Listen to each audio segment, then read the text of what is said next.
King David was a man after God's own heart.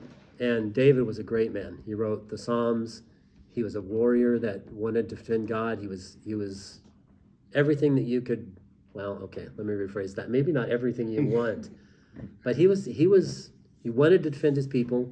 He wanted to be, he wanted to create Jerusalem. He wanted to have Jerusalem be the Jewish people's paradise. But he had this guy in his way. King Saul. You want to talk about Saul a little bit?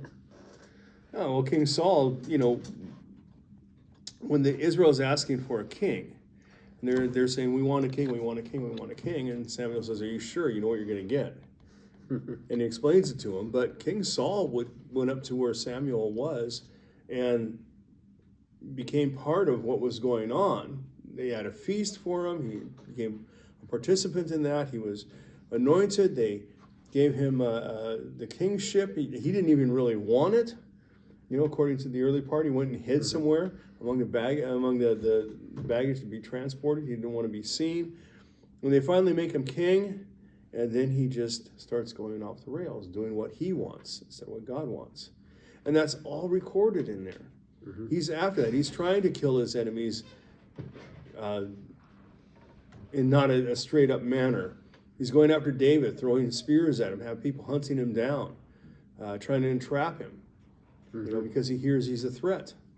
And instead of relying on God, who had put him in that position initially, he's trying to rely on his own power. But you go through that whole thing, you see all the problems that Saul had when he did that. But they're all recorded in that. And I think his death is one of those interesting things, because it doesn't record his death as a mighty man of valor in battle, dying under the sword. No, he fell on his own sword. He committed suicide rather than be caught, which, especially in the culture that it was, it's becoming less of a problem today, or less of a pariah thing today. But then it was just terrible to do that. That was one of the worst things you could do, and that's what he did. And it records that's how he died.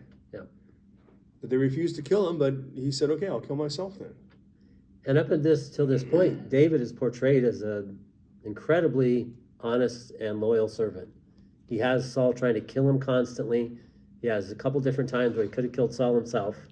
He had every opportunity, and he was blaming Saul's general for allowing him to get in that close to him, that he could kill him.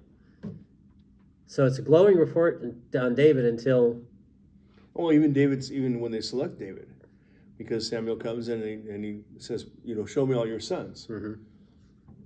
And, there's one more. There's that redhead out in the field. Yeah, redheaded stepchild kind of thing out in the field. Yeah, I don't know if I want. That's the one. That's him. So even at that, but yeah, he had plenty of opportunities to kill, to advance his cause. If he could have just killed Saul, and he would have been reigning king. But he said, no, that's not what I'm supposed to do. God's going to take care of that. But what does he do when he becomes king? Yeah. Now Mr. David, that's got such a glowing report, and I love King David, don't get me wrong. But God's going to report the truth about people. He's going to tell you what really happened. It's a messy history. But he tells you what really happened. And the guy that he proclaimed that God was after, the man after his own heart, what ended up happening? I'm not ragging on him. Maybe if I looked out the window, I would have thought about it as well. But on the other hand, he looked out the window and saw Bathsheba. And now he's going to do stuff he knows darn well that God doesn't want him to do. And that's not even the worst of it. He had to kill Uriah because now he's got this plot. He's got this girl pregnant, and now he's got to figure out a way to get around it. And this is God's chosen guy. Now he's got to figure out a way to get around it. So as you all know, he brought Uriah back, had him say, okay, you've done a great job. Go in and go home and take a few days off, have some wine, and do what comes naturally. But this guy wouldn't do it. This guy was actually a guy that was really loyal, and he was above board. He was moral. He didn't want to do stuff that was going to make his people in his army look at him poorly. On the other hand, David was planning on getting out of this whatever way he needed to get out of it. So what did he do? After he tried that plot, now he sent Uriah back out to war, and he sent some generals out to tell the general that was there to make sure that Uriah didn't come back. And of course, that's exactly what happened. Uriah got killed. Now David figured, okay, I'm good. Now I can say that, well, I'm just going to marry this girl because, she's pregnant. I'm going to be the good guy. And what happened? Yeah, baby dies. The baby dies, and mourns over it. What happens with? But then in the marriage itself and what's going on from that sin is carried out because the other kids see this. They saw what was happening, and they say, "Hey, if it's good enough for Daddy, it's good enough for me." Mm-hmm. And he winds up having children that are fighting over who's going to take over the kingdom, and a couple of them that are actually trying to kill him to take over. But was it Samuel or Nathan that called him out? Nathan called him out and gave him the story. He said, "What would you do if there was, this guy had one sheep, that's all he had.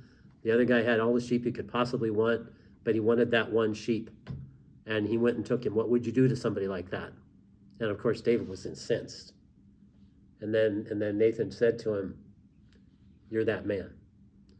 So our point here is that the Bible is full of stories that are messy. And if you were going to make all this stuff up, the last thing you would do was make your heroes as messy as these heroes are.